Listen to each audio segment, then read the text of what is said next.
ठीक है। सो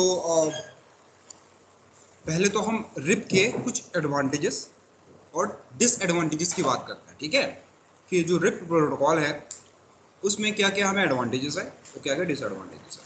तो एडवांटेजेस की बात करें तो हमारा फर्स्ट जो एडवांटेजेस है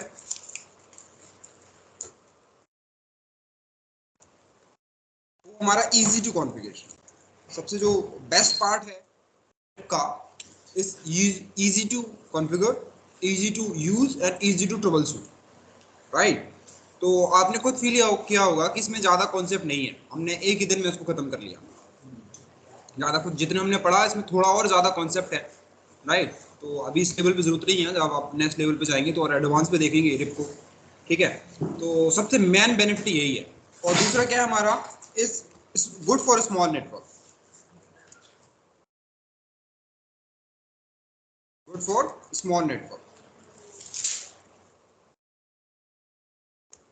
स्मॉल नेटवर्क मतलब कि तकरीबन 1000 होस्ट, अगर आपके ऑर्गेनाइजेशन में 1000 होस्ट हैं, राइट, तो इस परफेक्ट ये काम करेगा, ठीक है।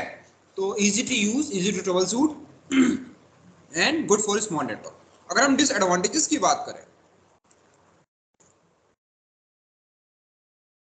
तो डिसएडवांटेजेस में पहला डिसएडवांटेजेस है इसका कि भाई हॉप लिमिट है इसमें, राइट। सिर्फ आप 15 हॉप तक ही इसको कॉन्फ़िगर कर सकते हैं, राइट। तो फर्स्ट क्या हो गया, हॉप लिमिट।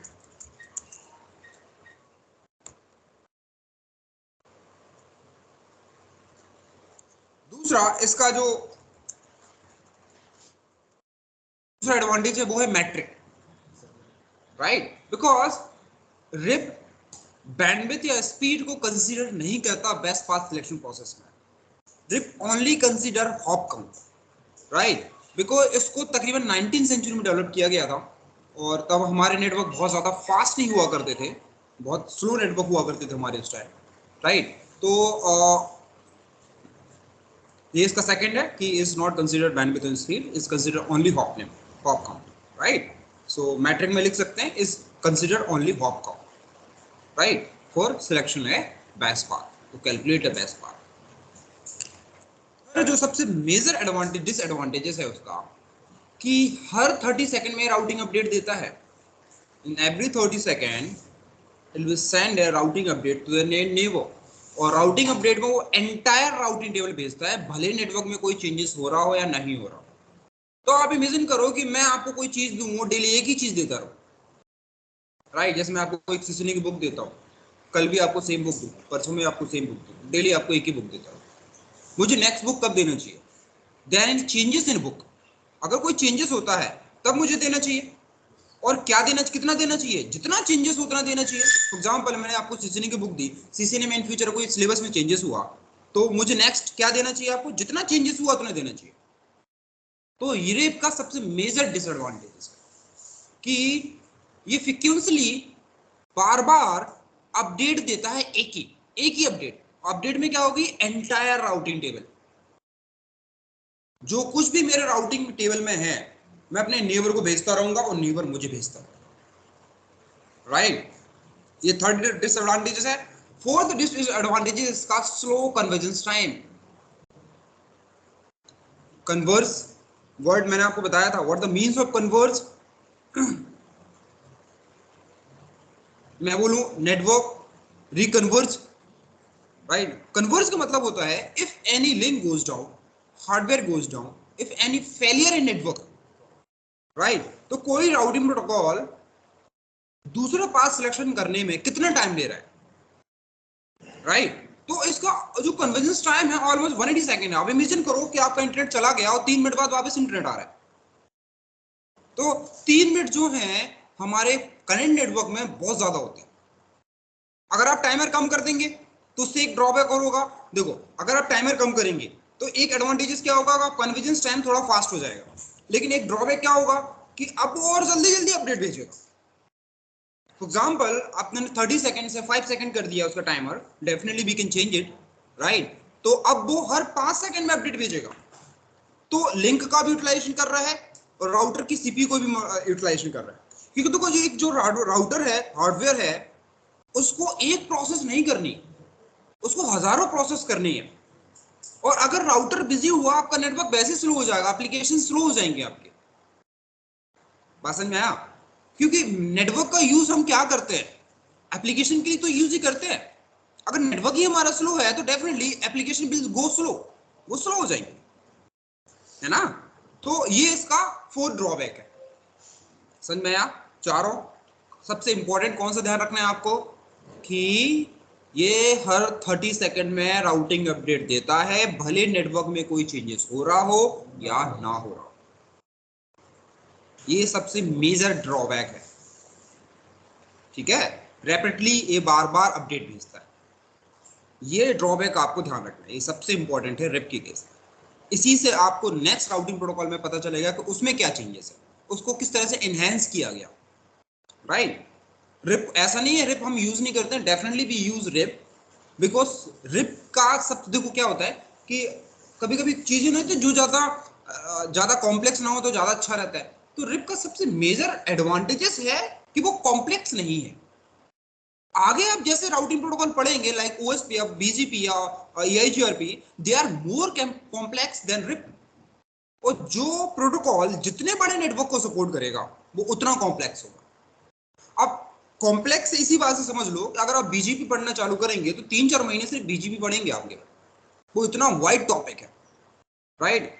जो पूरे इंटरनेट को संभाल के रखा हुआ है, जो पूरा इंटरनेट का बैकबोन है, वो खुद में कितना बड़ा होगा, ठीक है। तो सबसे जो कॉम्प्लेक्स राउटिंग प्रोटोकॉल है वो है बीजीपी, ओएसपीएफ एंड आईएसआईएस। ये तीन बहुत कॉम्प्लेक्स है। ईएचआरपी इज इजी, इतना ज्यादा हार्ड नहीं है, रिप से तो ज्यादा कॉम्प्लेक्स है, बट उतना कॉम्प्लेक्स नहीं है, ठीक है। समझ में आया? रिप के एडवांटेजेस डिसएडवांटेजेस। देखो कोई भी प्रोटोकॉल टेक्निकली ओवरव्यू बाद में जाओ, पहले आपको ये समझना जरूरी है कि वो एक्चुअली क्या क्या है, उसको कहाँ यूज कर सकते हैं, उसकी प्रॉपर्टीज क्या है। समझ में आया? अब आते हैं हम ईएचआरपी जो हमारा नेक्स्ट राउटिंग प्रोटोकॉल है।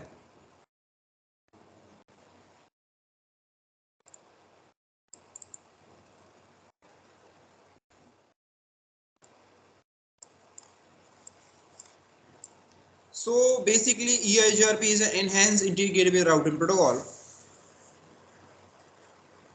अगर हम बात करें इसकी कैटेगरी की तो ये आता है डायनेमिक। डायनेमिक के अंदर आईजीपी, ये पूरा चार्ट आपको बनवाया था मैंने राउटिंग का, उससे आपको पता चलेगा कि कोई भी राउटिंग प्रोटोकॉल किस कैटेगरी में है, क्योंकि उस कैटेगरी से ही उसकी प्रॉपर्टी डिसाइड होगी, राइट। क्योंकि राउटिंग में सबसे इंपॉर्टेंट क्या है कि आप उनको प्रॉपर्टीज पता हो। अगर आपको प्रॉपर्टीज पता होंगी तो आपको पता होगा कि उसको एक्चुअली यूज कहाँ करना है, बेस्ट क्या होगा, किस बेस्ट पोजीशन लोकेशन पे मुझे यूज करना चाहिए उसको, ठीक है। तो ये बेसिकली डायनेमिक में आता है। डायनेमिक के अंदर आईजीपी, आईजीपी का मतलब ऑलरेडी एक बार मैंने बताया था, अभी और हम डिटेल से देखेंगे what the means of IGP. निश्चित तौर पे अब ये इतना समझ लो कि आईजीपी का मतलब होगा ऐसे राउटिंग प्रोटोकॉल जो within the organization use करेंगे इंट्रानेट में। ईजीपी मतलब इंटरनेट में, राइट। टेक्निकली कैसे हम इसको डिफाइन करेंगे अभी थोड़ी देर से समझ में आएगा जब हम ऑटोनोमस सिस्टम को डिफाइन करेंगे, राइट। जब हम देखेंगे व्हाट द ऑटोनोमस सिस्टम्स, तब आपको एक्चुअली पता चलेगा कि what the means of IGP and EGP. और इसमें एक कैटेगरी है हाइब्रिड। अब देखो what the means of hybrid, mix of multiple things, right. तो बेसिकली क्या था, ये प्रोटोकॉल है ना सिस्को ने बनाया था। तो सिस्को ने क्या किया, डिस्टेंस वेक्टर को लिया, लिंक स्टेट को लिया, दोनों को मिक्स कर दिया। तो ईआईजीआरपी में आपको डिस्टेंस वेक्टर की भी प्रॉपर्टी दिखाई देती है और लिंक स्टेट की भी प्रॉपर्टी दिखाई देती है। अगर मैं बात करूं what the means of distance vector and link state, तो वो डिस्टेंस वेक्टर का मतलब होता है कि मुझे सिर्फ उतना पता है जो मेरे नेबर ने मुझे बताया, उसके बाद क्या है आई डोंट नो, मुझे नहीं पता उसके बाद क्या है। मैं अपने नेबर पर ट्रस्ट रखता हूं, जो कुछ भी मुझे नेबर ने बताया। इसको बोलते हैं राउटर बाय रूमर प्रोसेस। तो जो डिस्टेंस वेक्टर होती है वो राउटर बाय रूमर प्रोसेस पे काम करती है, ठीक है। आप ये भी वर्ड ऐड कर सकते हैं रिप में, router RIP work on router by rumour. और what the means of router by rumour process, मुझे सिर्फ उतना ही पता है जो मेरे नेबर ने बताया, नेबर को भी उतना पता है जो उसके नेबर ने बताया। बात समझ आया? हमें टोपोलॉजी के बारे में इंफॉर्मेशन नहीं है, we don't know about the topology. Topology क्या है इसके बारे में कुछ नहीं पता। बात समझ में आया? लिंक स्टेट का मतलब होता है कि हर एक राउटर को पता है कि एक डेस्टिनेशन तक जाने के लिए कितने ऑल ओवर पाथ हैं और उसमें से बेस्ट पाथ कौन है। मतलब कि उन्हें टोपोलॉजी के बारे में इंफॉर्मेशन होता है। लिंक स्टेट पे कौन सा काम करते हैं? OSPF and ISIS. So basically जो लिंक स्टेट एल्गोरिथम है ना, वो डेवलप्ड ही की गई थी नेविगेशन मैप के लिए। तो जिस तरह आप मैप खोलते हैं, जैसे आपको गुड़गांव जाना है, मैप खोला आपने, तो आपको पता है कि गुड़गांव जाने के लिए बेस्ट कौन सा है और कितने अल्टरनेट पाथ हैं गुड़गांव जाने के लिए, लिंक स्टेट के केस में, राइट। बट रिप के केस में क्या होगा कि आपने मैप खोला जिसमें आपको एक ही रास्ता दिखाई दे रहा है, बाकी रास्ते आपको पता ही नहीं है। बाकी रास्ता आपको कब पता चलेगा? जब बेस्ट फेल हो जाएगा। इसलिए उसको सेकंड बेस्ट पाथ चूज करने में टाइम लगता है, इसलिए वो स्लो है, ठीक है। इसलिए हम रिप को ऐसे कहीं भी यूज नहीं करेंगे जहां पे हमें फास्ट कन्वर्जेंस चाहिए। For example in data centre आप इमेजिन कर सकते हैं कि पेटीएम 3 मिनट के लिए ना खुले, राइट। तो डेफिनेटली हम डेटा सेंटर या ऐसे नेटवर्क में तो बिल्कुल यूज नहीं करेंगे रिप को जहां पे हमारे लिए कन्वर्जेंस टाइम बहुत फास्ट चाहिए। बेसिकली डेटा सेंटर्स में यूज किया जाता है ईआईजीआरपी, क्योंकि ईआईजीआरपी की सबसे एक बेस्ट प्रॉपर्टी है कि इसका कन्वर्जेंस टाइम बहुत क्विक है और ये डायनेमिक कैटेगरी में सबसे फास्टेस्ट राउटिंग प्रोटोकॉल है। ये इसका मेजर एडवांटेजेस है। तो हम उस पर आते हैं थोड़ी देर से, ठीक है। तो हाइब्रिड का मतलब क्या होगा? इज अ मिक्स ऑफ और distance vector and link state, दोनों का मिक्सअप है। सिस्को ने दोनों को मिक्स किया और इस एल्गोरिथम पे एक राउटिंग प्रोटोकॉल डेवलप किया जिसको हमने ईआईजीआरपी बोला, राइट। पहले ये सिस्को प्रायोरिटी था 2013 से पहले, मतलब 2013 से पहले ये सिर्फ आपको सिस्को हार्डवेयर में ही मिलता था। 2013 के बाद सिस्को ने इसको ओपन कर दिया, राइट। तो now this protocol is open standard. Open standard what the means over open standard? Anyone can use. तो आप जूनिपर राउटर में जाएंगे या हुआवे राउटर में जाएंगे तो भी आपको ईआईजीआरपी मिलेगा। जैसे RIP is open standard, right. तो जूनिपर में मिलेगा आपको, सिस्को पे मिलेगा, हुआवे में मिलेगा, आप टीलिंग में टीपी लिंक में चले जाओ या डी लिंक में चले जाओ। लेकिन कौन सी राउटर? मैनेजेबल राउटर, अनमैनेजेबल नहीं। जैसे ये जो राउटर्स हैं क्या है? अनमैनेजेबल है, आप मैनेज नहीं कर सकते। ये प्लग एंड प्ले राउटर होते हैं, समझते ना? प्लग एंड प्ले, कुछ नहीं दिमाग लगाना, लिखा होगा वैन में इंटरनेट केबल कनेक्ट कर दो, लैन में अपने लैन यूज कनेक्ट कर दो, कुछ भी दिमाग नहीं लगाना, सब कुछ इनबिल्ट होता है इसके अंदर। तो ये छोटे से नेटवर्क के लिए डिजाइन किया हुआ है, राइट। लेकिन बड़े नेटवर्क हम इसको यूज नहीं करेंगे क्योंकि इसमें आपको कुछ भी नहीं मिलता, कोई सिक्योरिटी नहीं। इसमें बहुत सारे नेटवर्क अटैक हैं जो ये होम बेस प्रिटेंड नहीं कर सकता, रोक नहीं सकता। सीसीएनए में है, हम डिस्कस करेंगे उनको। उनको सिर्फ आप मैनेजेबल हार्डवेयर से ही रोक सकते हैं। बहुत सारे नेटवर्क अटैक्स हैं, ठीक है। जैसे आप स्पूफिंग है, डीएसपी स्पूफिंग है, डीएनएस स्पूफिंग है, वीलैन हॉपिंग है। There are lot of network attack. Unmanageable routers जो होते हैं दे कांट डिफेंस इट, वो डिफेंस नहीं कर सकते उसको, ठीक है। इसको हम डुअल भी बोलते हैं, डुअल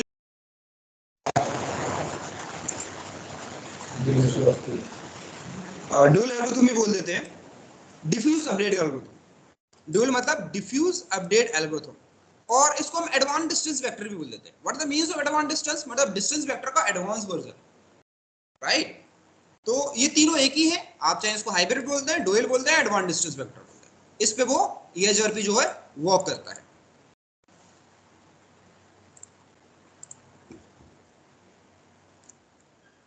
और एक चीज जो हमने पहले देखी थी कि रिप वर्जन 1 को छोड़कर सारे प्रोटोकॉल क्या हैं? क्लासलेस है। What the means of classless? बिल्कुल, it will support subnetting, you can do subnetting, right. Classful सिर्फ दो ही प्रोटोकॉल है, अगर आपको याद हो मैंने बताया था। क्लासफुल कौन कौन से हैं? एक तो है वर्जन 1, ये इंपॉर्टेंट पॉइंट है, ध्यान रखना, क्लासफुल एंड क्लासलेस। और दूसरा है आईजीआरपी। और हम दोनों को ही यूज नहीं करते प्रोडक्शन नेटवर्क में, दोनों का कोई यूज नहीं। ऐसे समझो हमारे दादाजी हैं, पढ़ते जरूर हैं पर यूज नहीं करते इनको। और दुनिया का पहला राउटिंग प्रोटोकॉल था जीजीपी, राइट। वो भी आजकल हम यूज नहीं करते। ये जीजीपी ऐसे समझो, ये ग्रेट ग्रैंडफादर है, दादाजी की भी दादाजी, जीजीपी, ठीक है। और जो बीजीपी है वो जीजीपी का ही अपडेट वर्जन है, मतलब जब फर्स्ट टाइम इंटरनेट पिक्चर में आया था, जब पब्लिकली लॉन्च किया गया था, तो जीजीपी को यूज किया गया था आपस में कनेक्टिविटी के लिए, ठीक है। लेकिन जैसे जैसे इंटरनेट ग्रोथ हुआ, वो कॉम्प्लेक्स होना चालू हुआ, बड़ा होना चालू हुआ, तो हमें फील हुआ कि हमें कुछ और राउटिंग प्रोटोकॉल की जरूरत है, क्योंकि routing protocol is a backbone of our network. क्योंकि without layer 3 connectivity application can communicate. आप ब्राउजिंग नहीं कर पाएंगे, आप व्हाट्सएप पे मैसेज नहीं भेज पाएंगे अगर राउटिंग नहीं है तो। राउटर्स नहीं है, आपको पहले बताया था, राउटर नहीं है तो इंटरनेट ही एग्जिस्ट नहीं करता। इंटरनेट रन कर रहा है because of network hardware and routing protocols. Routing protocol और routers is a backbone of the internet. वो इंटरनेट के बैकबोन है। आपको पहले ही बताया था, इंटरनेट में अगर आप खोजने जाएंगे कि इंटरनेट में क्या है, तो इंटरनेट में सिर्फ आपको राउटर्स मिलेंगे, रिपीटर्स मिलेंगे, बाकी कुछ नहीं इंटरनेट में, राइट। इंटरनेट में कोई सर्वर नहीं होता, इंटरनेट का कोई सर्वर नहीं है, सर्वर इंटरनेट से कनेक्टेड होते हैं, राइट। तो दुनिया का हर एक वेब पेज, हर एक डेटा सेंटर, आप भी इंटरनेट से ही कनेक्टेड है, ठीक है। और आप इंटरनेट केबल में घुसना चालू करेंगे तो दुनिया में उन सारी जगह पे निकल पाएंगे जो लोग इंटरनेट से कनेक्टेड है, ठीक है। आपका फ्रेंड यूएस में बैठा है, तो आप केबल्स में घुसना चालू कर दो, मान के चलो घुस सकते, तो आप वैसे आप कर नहीं सकते ऐसा, ठीक है। तो आप उन सारी जगह पे निकल पाएंगे जो लोग इंटरनेट से कनेक्टेड है, भले वो वायर्ड कनेक्टेड कनेक्शन हो, चाहे वायरलेस कनेक्शन हो, चाहे वो सैटेलाइट कनेक्शन हो, ठीक है। सो बेसिकली ये दोनों को सपोर्ट करता है, IPv4 IPv6 दोनों राउटिंग सपोर्ट करता है।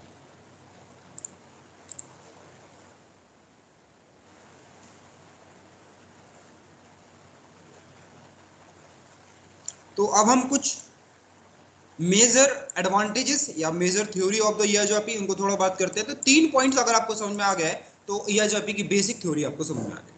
तो पहले पॉइंट के बारे में बात करते हैं। आप तीनों पॉइंट पढ़ो पहले, फिर मैं आपको थोड़ा समझाता हूं इनको।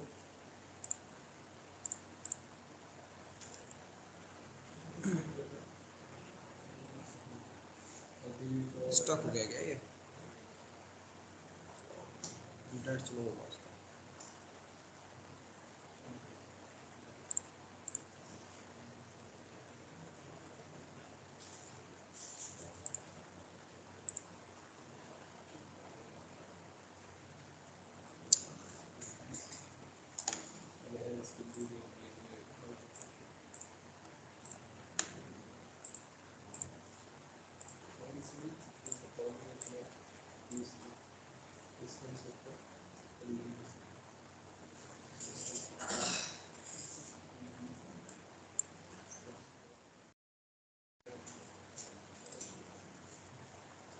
ठीक है, ये 3 पॉइंट्स पढ़ो इसमें, 1 2 3।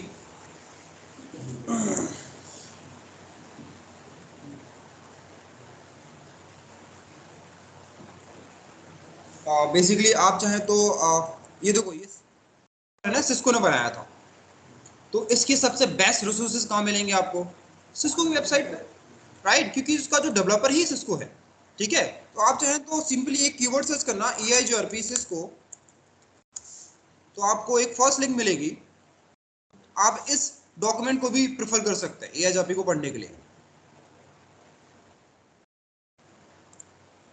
मैं आता हूँ, पहले अब 3 पॉइंट्स पढ़ो, फिर हम उस पर आते हैं।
ठीक है, देखो EHRP में एक न्यू तरह का पैकेट आपको यहाँ पे दिखाई देगा जिसको बोलेंगे हेलो पैकेट।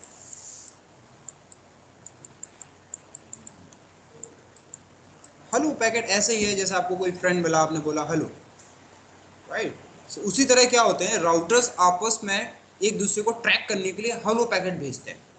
जैसे फॉर एग्जांपल, मेरा अगर नेबर डाउन हो गया तो मुझे कैसे पता चलेगा कि नेबर निकल गया, मुझे कैसे पता चला कि भाई वो जिंदा है, निपट गया, है ना।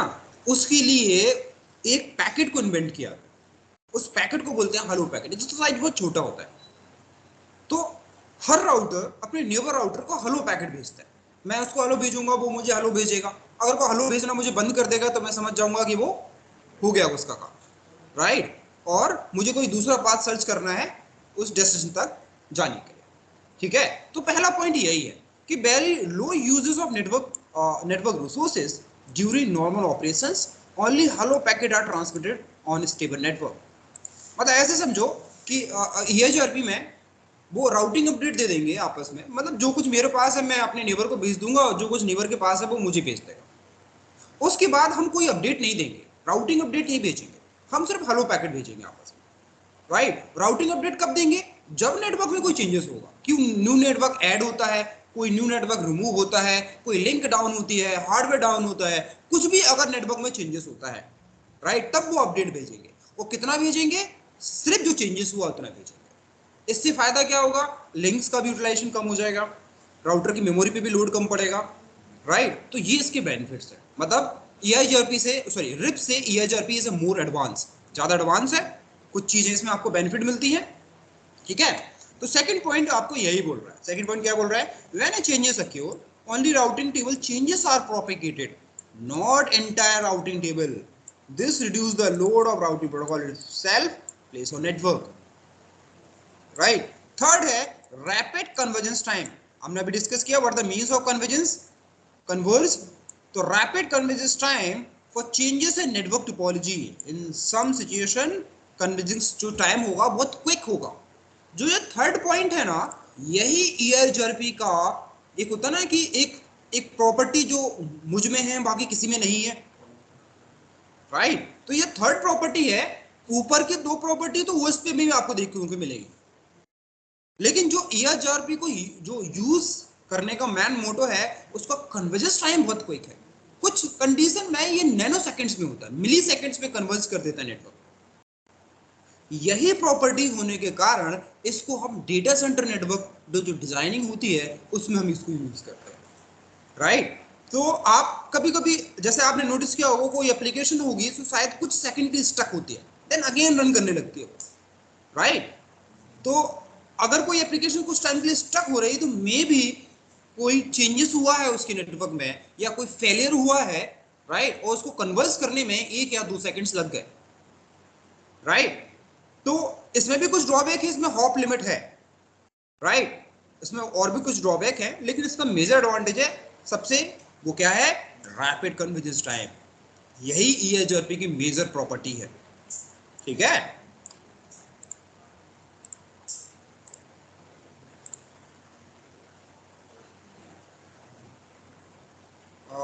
आप एक बार डिस्कनेक्ट करके रिकनेक्ट कीजिए, हो जाएगा, स्टक कर रहा है तो।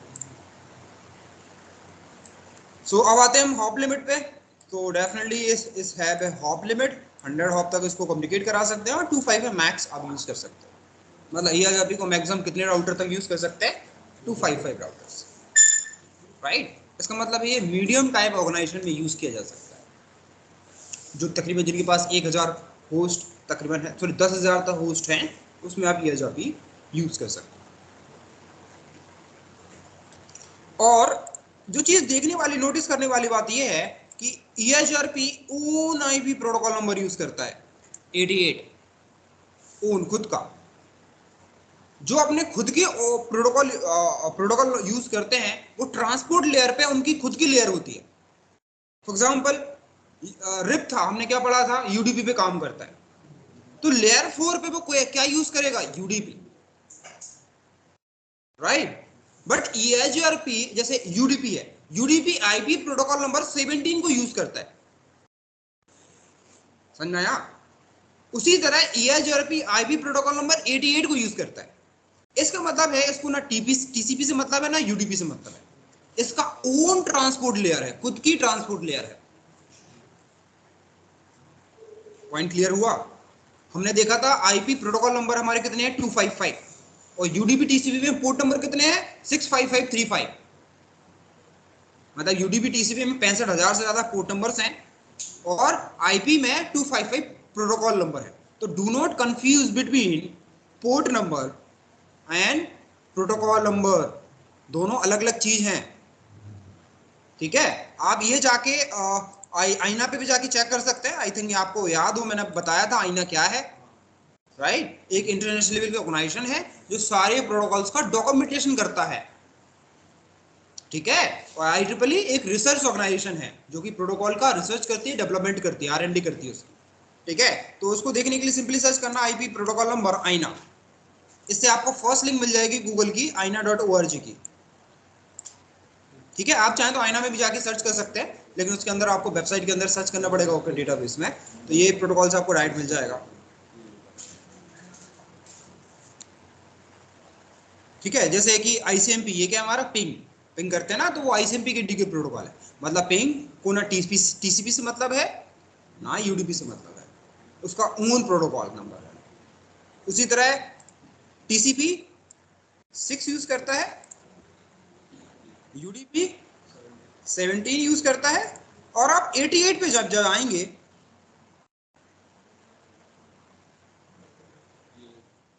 आपको ईएचआरपी देखने को मिलेगा 88, ठीक है?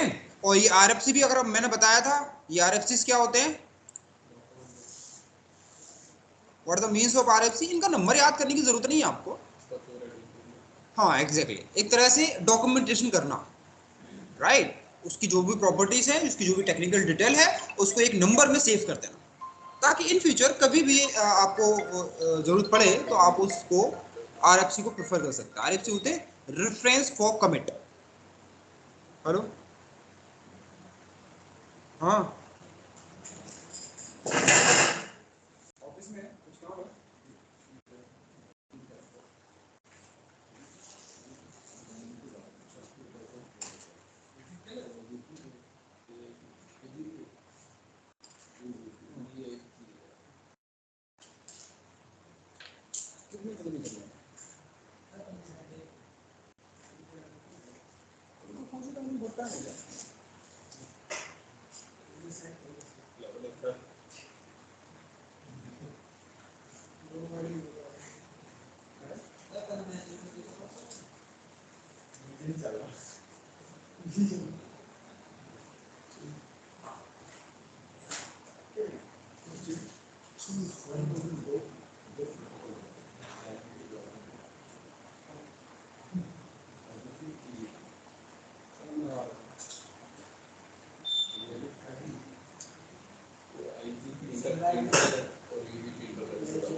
सो आप चाहें तो इस आरएफसी पे क्लिक करके और भी इसकी डिटेल पढ़ सकते हैं। जैसे ये जब इस आरएफसी पे क्लिक करो आपको ये पता चल जाएगा कि कब इसको स्टैंडर्ड दिया। तो सिस्को ने भले इसको ओपन स्टैंडर्ड 2013 में किया था, लेकिन IEEE ने इसको 2016 में आरएफसी दी। आरएफसी का मतलब, अगर कोई प्रोटोकॉल को आरएफसी मिल गई, इसका मतलब है उसको कैसे यूज करना है डिफाइन हो गया, राइट? ये डिफाइन है। जैसे एक जुनिपर हार्डवेयर है, जुनिपर एक वेंडर है, कंपनी है, तो इस आरएफसी को पढ़ के वो ईएचआरपी को इंस्टॉल करेगा अपने राउटर्स में, समझ में आया? तो आरएफसी का मतलब होता है उस प्रोटोकॉल को एक स्टैंडर्ड दे रखा है, बता रखा है कि कैसे यूज करना है इसको। जैसे हर चीज का स्टैंडर्ड है, आपके RJ45 के कनेक्टर का भी स्टैंडर्ड है, वाईफाई का भी स्टैंडर्ड है, तभी तो डिफरेंट वेंडर आपस में कम्युनिकेट कर पाते हैं, राइट। इसलिए तो आप चाहे किसी भी कंपनी का लैपटॉप लें, वो वाईफाई से कनेक्ट होता है, किसी भी कंट्री से लैपटॉप लें वाईफाई से कनेक्ट होता है, क्योंकि उसका जो स्टैंडर्ड है वो फिक्स IEEE ने डिफाइन कर रखा है उसको, ठीक है। और आपको ये भी बताया था कि ये दुनिया की सबसे ट्रस्टेड रिसोर्सेज है। अगर आप कोई बुक लिखते हैं, जैसे कोई राइटर है जो बुक लिखेगा, तो वो इन RFCs को यूज करेगा एज ए रेफरेंस के तौर पे, राइट। अगर आपने कभी कॉलेज में बुक्स पढ़ी हो, शायद कभी उठा के देखी हो, तो उसके बुक्स के एंड में लिखना रेफरेंस लिखा होता है। रेफरेंस लिखा होता है कि उस राइटर ने किन किन बुक्स को एज ए रेफरेंस लिया है। उसमें आपको RFC भी दिखाई देंगे। जैसे आपने कभी अगर टेक्निकल बुक पढ़ी हो, शायद किसी ने अगर बीटेक किया हो, मैंने तो पढ़ा था, एक बार गलती से लाइब्रेरी गया था मैं, कोई कभी कभी कुछ ना कुछ स्टूडेंट पढ़ाकू टाइप के होते, तो खींच के लेके आते, तो गया था मैं, तो उस टाइम नोटिस किया था, तो उतना दिमाग में नहीं आया कि ये क्या चीज़ होती है, लेकिन कॉलेज पास आउट होने के बाद पता चला कि अच्छा ये चीज़ होती है, ठीक है, ये चीज़ होती है। तो जब बुक्स में भी आपको RFC दिखाई देगी, बुक के एंड लास्ट पेज पे देखना, पर टेक्निकल बुक की बात कर रहा हूँ, राइट। कोई भी टेक्निकल, जैसे कंप्यूटर नेटवर्क के लिए कोई बुक पढ़ते हैं आप, जैसे सिलेबस में मेरा BGP भी था। अगर आप CSIT से अगर बीटेक किया हो तो सिलेबस में आपको OSPF, BGP, Dexter, Withum, ये सब आपको पढ़ने को मिलता है वहाँ पे, लेकिन उस टाइम समझ में नहीं आता ये क्या है, राइट। उस टाइम तो OSI लेयर भी थी, मुझे याद है 10 नंबर का क्वेश्चन है, बहुत इंपॉर्टेंट क्वेश्चन था। हाँ, सीनियर बोलते थे भाई ये 7 याद कर लो, लिख के आ जाना ऐसे ही। हाँ, सिविल लेयर से ना, वो लिख के आ जाना। मुझे कॉलेज खत्म होने तक भी समझ में नहीं आया क्या है, ये क्यों आता है बार बार। उसी तरह वेव्स लेंथ आती थी, जैसे होता ना एक्सरे, गामा रे, उनकी फ्रीक्वेंसी लिखना, तब भी समझ में आता है ये क्या चीज़ है। अभी जब हम वाईफाई पढ़ेंगे तब आपको एक्चुअली आइडिया होगा कि वो क्या है, किस तरह से एक्चुअली काम करती है, ठीक है। क्योंकि वहाँ पे हम सिर्फ इसलिए पढ़ते हैं क्योंकि हमें पास होना होता है, इसलिए नहीं पढ़ते कि हमें पढ़ना होता है। बस जो एग्ज़ाम में आने वाला है उतना ही पढ़ते हैं जितना एग्ज़ाम में आने वाला है, बस। और हम उसको रटते हैं। सबसे मेन जो प्रॉब्लम ये है कि स्कूल कॉलेज में जो एजुकेशन है वो लोग समझाते नहीं है कि इसका यूटिलाइजेशन क्या है, वो सिर्फ बोलते हैं इसको रट लो, याद कर लो, और ऐसे ही लिख के आ जाना एग्ज़ाम में, आप पास हो जाएंगे, ठीक है। आप 10th 12th तक आप बीटेक ग्रेजुएशन खत्म हो जाता है, हमें बेसिक चीज़ें नहीं पता होती, बेसिक लाइक मीडियम नहीं पता होता है, हमें ये नहीं पता होता कि आप सुन कैसे रहे, मैं पूछूं कि मेरी आवाज़ आप तक पहुंच कैसे रही है, हम स्पेस में बात क्यों नहीं कर पाते, ये बेसिक क्वेश्चंस नहीं पता होता उनके लिए। और वो ग्रेजुएशन खत्म हो जाता है, उनका 10th 12th भी हो जाता है, सब कुछ। ये बेसिकली उनको स्कूल में ही पढ़ाना चाहिए, कुछ छोटे छोटे प्रैक्टिकल करके उनको बताना चाहिए, तो चीज़ें उनके लिए इंटरेस्टेड हो जाएंगी। लेकिन उसके लिए एक चाहिए एक अच्छा टीचर, जो मिलते नहीं है, राइट। टीचर भी सिलेक्शन भी वो भी याद करके हुए हैं, वो भी, यही थोड़ा सा प्रॉब्लम होती है। अगर लेकिन इतना ज़रूर है कि अगर आप चीज़ों को एक्सप्लेन करके समझाएंगे किसी को भी, उसको समझ में आएगा। सभी इंसान हैं, सबके पास दिमाग है, ठीक है, वो समझते हैं। तो कुछ धीरे धीरे इम्प्रूवमेंट होगा, ऐसा नहीं है। देखो कोई भी चीज़ एक रातों रात नहीं होती, काफ़ी टाइम लगता है, बट हाँ जो आने वाली जनरेशन है वो काफ़ी चेंजेस करेगी, करंट जनरेशन में काफ़ी चेंजेस करेगी। क्योंकि देखो कोई भी सोसाइटी हो या कंट्री हो, तो एकाएक आप नहीं इमेजिन कर सकते, एक्सपेक्ट नहीं कर सकते कि वो साइंटिस्ट बन जाए सब लोग, है ना, सब करोड़पति बन जाए। धीरे धीरे सोसाइटी आगे बढ़ती है, जो आप करेंगे थोड़ा बहुत आपके आने वाली जनरेशन करेगी, थोड़ा करके आगे बढ़ते हैं। हाँ बिल्कुल। अब जैसे आपको किसने पढ़ाया, आपकी पुरानी जनरेशन है, और हम नई जनरेशन को हम पढ़ाएंगे, तो जो आप पढ़ाएंगे नई जनरेशन वही सीखेगी, वो अपनी जनरेशन को सिखाएगी। तो इंसान यहाँ तक ऐसे तो पहुँचे, हम अपनी नॉलेज को पास ऑन करते हैं, जो मुझे पता है मैं अपने बच्चों को बताऊंगा, वो अपने बच्चों को बताएंगे। इसी तरह जो जनरेशन यहाँ तक पहुँची है, राइट, यही बेसिक एक प्रॉपर्टी है जिसके कारण इंसान यहाँ तक पहुँच पाए हैं। अगर ये नहीं होता तो हम आज स्टोरीज में होते। बिल्कुल, जैसे आपने चिकन तो खाया होगा सबने, राइट। तो उनको उसका उसका जो फादर है ना, वो अपने बच्चों को नहीं बता पाया ना कि ने मुझे काटा था। बात समझ में आया। अगर वो बता के जाता तो उनके बच्चे आपसे नफरत करते, इनने मेरे मेरे पापा को निपटा दिया और खा लिया। तो जो जानवर होते हैं उनमें यही है कि वो अपनी नॉलेज को पास इट ऑन नहीं कर सकते, हम कर सकते हैं। हाँ, ज्ञान बांटना, हम ज्ञान दे सकते हैं अपने पड़ोसी को।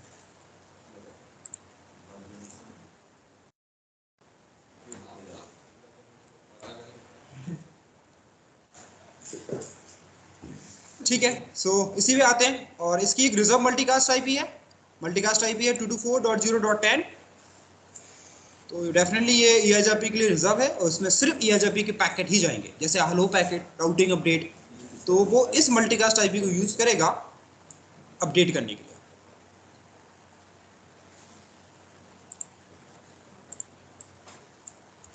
अब देखो, हेलो पैकेट होगा तो हेलो पैकेट भेजने का टाइमर भी होगा, है ना।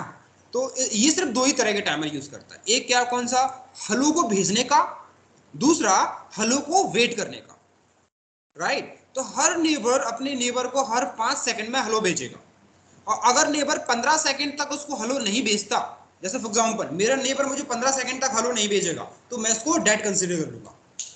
ठीक है, तो दो ही तरह के टाइमर है, हेलो एंड डेड टाइमर। और दो तरह की एडी यूज करता है, इंटरनल एक्सटर्नल। ये हम आते हैं इंटरनल एक्सटर्नल क्या होता है कुछ टाइम बाद। दो तरह की एडी यूज करता है, internal and external. Internal is 90, external for 170। ये डिफॉल्ट है, जहां पे भी मैं वर्ड यूज करूं डिफॉल्ट, इसका मतलब है वो वैल्यू हम चेंज कर सकते हैं। डिफॉल्ट सिस्को में मिल रही है, और जो वैल्यू डिफॉल्ट मिलेगी आपको वेंडर में चेंजेस हो सकते हैं। जैसे ये जो डिफॉल्ट वैल्यू है ये सिस्को के लिए है, अगर आप जूनिपर राउटर में जाएंगे तो ये डिफॉल्ट वैल्यू चेंज हो सकती है। जैसे ओएसपी अब में एडी 110 है सिस्को में, और जूनिपर में 10 है, तो जो वैल्यू हम चेंज कर सकते हैं वो वेंडर वाइज अलग अलग हो सकती है, लेकिन जो वैल्यू हम चेंज नहीं कर सकते वो सारे वेंडर में सेम होगी। जैसे फॉर एग्जांपल मल्टीकास्ट आईपी, वो जूनिपर में जाए चाहे सिस्को में जाए चाहे हुआवे राउटर में जाए, उसकी मल्टीकास्ट आईपी वही रहेगी जो सिस्को में है, क्योंकि वो चीज हम चेंज नहीं कर सकते। ठीक है, जो वैल्यू चेंजेस हो सकती है वो वेंडर्स वाइज अलग अलग मिल सकती है आपको। और हम जो पढ़ रहे हैं ये क्या है, डिफॉल्ट वैल्यू है, किसके लिए, सिस्को आईओएस के लिए, सिस्को हार्डवेयर के लिए, राइट। आपको पहले बताया था दुनिया में सिर्फ सिस्को एक लौती कंपनी नहीं है ऐसा काम करने वाली, और भी कंपनी है। सबसे दो मेजर प्लेयर हैं, सबसे बड़े दो प्लेयर कौन से हैं, सिस्को एंड जूनिपर। ये सबसे दुनिया के सबसे बड़े प्लेयर्स हैं, बाकी छोटे छोटे हैं जिनमें ज़्यादा मार्केट नहीं उनके पास। तो प्रोडक्शन नेटवर्क में सिस्को या जूनिपर ही मिलेगा आपको। हुआवे इसलिए यूज करते हैं क्योंकि वो चीप है, राइट। सबसे मेजर यूज करने का हुआवे था कि वो चीप था, सस्ता था। जो राउटर सिस्को 10 लाख में दे रहा, हुआवे बोला 1 लाख में ले जाओ, सेम फीचर, सब कुछ सेम। ठीक है, लेकिन हुआवे को बैन कर दिया, हुआवे का कोई फीचर मुझे दिख नहीं रहा आजकल। वो सिर्फ चाइना छोड़कर कुछ 2 3 4 कंट्री छोड़कर कहीं उसका मार्केट नहीं बन पाया। लेकिन हाँ, वो अच्छा है, मतलब वेंडर अच्छा है वो, बात समझ में आया। टेक्नोलॉजी उसकी बात अच्छी है ना। उसका खुद का ऑपरेटिंग सिस्टम होता है, वो आईओएस क्यों यूज करेगा, आईओएस तो सिस्को ने डेवलप किया। हाँ, वो प्राइवेसी एक्चुअली प्रॉब्लम है, अगर वो चाइना की कंपनी ना होती ना, किसी दूसरी कंट्री की होती, तो वो अच्छा होता, वो सिस्को को टक्कर दे रहा होता, मतलब वो सिस्को के बराबर पहुंच चुका होता, राइट। लेकिन प्रॉब्लम क्या है चाइना में कि वो अपनी सारी कंपनीज को कंट्रोल करता है, और वो अगर चाइना गवर्नमेंट किसी कंपनी को बोलती है कुछ करने के लिए तो उस कंपनी को करना पड़ेगा। जैसे फॉर एग्जांपल अगर गवर्नमेंट बोले टीसीएस से कि आप जो कैनेडियन बैंक का प्रोजेक्ट लेकर रखे हैं अब उसका डेटा मुझे लीक करके दो, तो टीसीएस कभी नहीं करेगी ऐसा, राइट, क्योंकि यहाँ पे कंपनी इंडिपेंडेंट, उनकी खुद की पॉलिसीज है, राइट। अब यूएस गवर्नमेंट अगर बोलेगी गूगल से कि इंडिया का डेटा मुझे ला के दो, तो गूगल ये कभी नहीं करेगा, क्योंकि उसकी खुद की इंडिपेंडेंट पॉलिसीज है। वो गवर्नमेंट के मतलब वो गवर्नमेंट उनको कंट्रोल नहीं करती, उनकी प्राइवेसी के साथ वो नहीं छेड़छाड़ कर सकती। लेकिन चाइना में ऐसा नहीं है, चाइना में सब कुछ गवर्नमेंट ही कंट्रोल करती है। कोई भी प्राइवेट कंपनी वो किसी भी कंपनी को उठा सकती है, किसी भी कंपनी को बर्बाद कर सकती है, चाइना गवर्नमेंट। तो यही रीज़न है कि हुआवे बैन हुआ, और बहुत एक टाइम पे बहुत अच्छा जा रहा था ये। 2016-15 की बात करें तो अगर वो बैन नहीं होता तो शायद आप हुआवे का सर्टिफिकेशन पढ़ने आते, सीसीएनए नहीं पढ़ने आते। ठीक है, आप सीसीएनए क्यों पढ़ने आ रहे हैं, सीसीएनए में क्यों है, क्योंकि सिस्को वर्ल्ड लीडर है, सबसे बड़ा मार्केट है उसके पास, अगर इन फ्यूचर जूनिपर का मार्केट ज्यादा हो जाएगा तो आप जीएन से ही पढ़ने आएंगे, जूनिपर सर्टिफिकेशन। बात समझ में आई मेरी? तो यही है बात। देखो बाकी मुझे नहीं लगता कि कोई वेंडर होगा, वैसे इंडिया का कोई वेंडर नहीं है, ये सारे जितनी भी कंपनी है सब फॉरेन है, क्योंकि मोस्ट ऑफ यूएस कंपनीज हैं। क्यों? क्योंकि इस टेक्नोलॉजी का जो ओरिजिनेटर है वो यूएस ही है। तो जैसे अगर आईटी में बात करूं तो आईटी में इंडिया में हमारे लिए बेंगलोर जन्नत है, बोलते ना हेवन, बेंगलोर हेवन है। वर्ल्ड में बात करें तो यूएस हेवन है आईटी के लिए, राइट? तो अगर इंडिया में बेंगलोर का चांस मिले और किसी दूसरी कंट्री में यूएस का चांस मिले तो कभी मत छोड़ना। बाकी कंट्री नहीं है हमारे लिए इतना, बाकी यूरोपियन कंट्रीज से हम उनको सर्विसेज देते हैं, वो इन्वेंटर नहीं है इस टेक्नोलॉजीज के, आईटी एंड सॉफ्टवेयर के, जो है वो यूएस है। ठीक है, और मुझे लग रहा है कि नेक्स्ट यूएस के बाद इंडिया ही रहेगा। आने वाला 3-4 साल वेट करो, 4 साल से 5 साल के अंदर जो नेक्स्ट हब है वो इंडिया ही रहेगा, क्योंकि बाकी किसी कंट्री में इतना ना पोटेंशियल है ना ही। देखो क्या होता है, ये जो टेक्नोलॉजीज होती है ना 1-2 दिन की नहीं होती भाई, लोगों को सालों पढ़ना होता है ना। और इंडिया में लोग बहुत स्ट्रगल करते हैं एजुकेशन को लेकर, बहुत सीरियस होते हैं एजुकेशन को लेकर। तो जैसे जैसे अवेयरनेस बढ़ेगा तो लोग इसमें पढ़ना चालू करेंगे, और हो सकता है कि कुछ टाइम बाद हम कोई टेक्नोलॉजी डेवलप करें और यूएस को बेचें, मे बी। क्योंकि जैसे किसी कंट्री का एजुकेशन लेवल अच्छा होता है, आर&डी में अपना पैसा खर्च करता है, तो कुछ ना कुछ नया जरूर बनता है।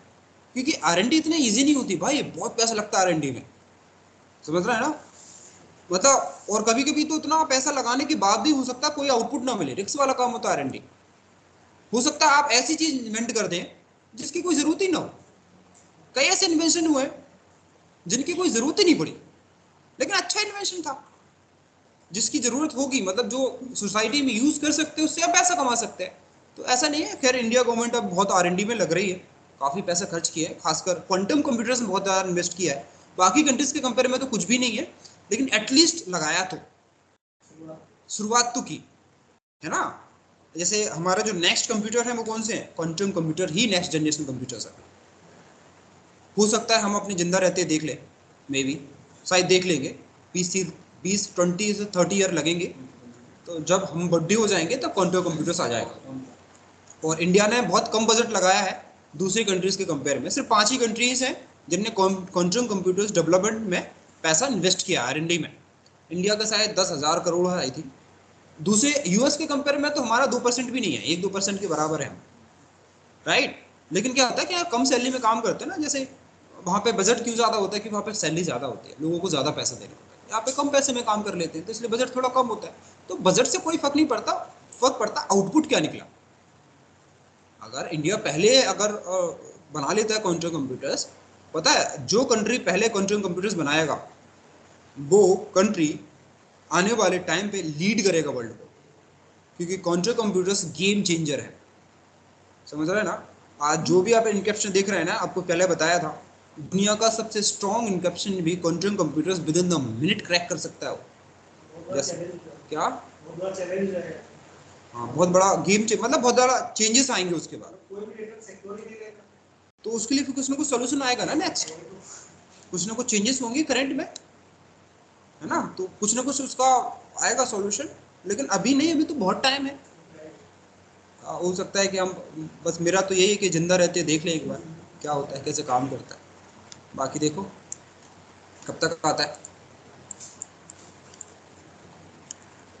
ठीक है, सो एक काम करते हैं, आज के लिए थोड़ा इतना ही रहने देते हैं, इसमें अभी बहुत कुछ बाकी है, तो आज तो ख़त्म नहीं हो पाएगा, ये टाइम लगेगा। ठीक है, क्योंकि इसके बाद मेरी फिर क्लास है। सो बाकी हम नेक्स्ट क्लास स्टार्ट करते हैं। ठीक है, तो बेसिक ही पढ़ा हमने, ज़्यादा डिटेल नहीं पढ़ा है, बहुत बड़ा प्रोटोकॉल है, 2 दिन लगेंगे इसको ख़त्म होने में, 2-3 क्लासेस होती हैं। ठीक है, मैं एक बार भेज ज़रूर देता हूँ डॉक्यूमेंट, एक बार आप देख लेना पढ़ के, अगर आपको समझ में आ जाए, नहीं आए तो कोई बात नहीं।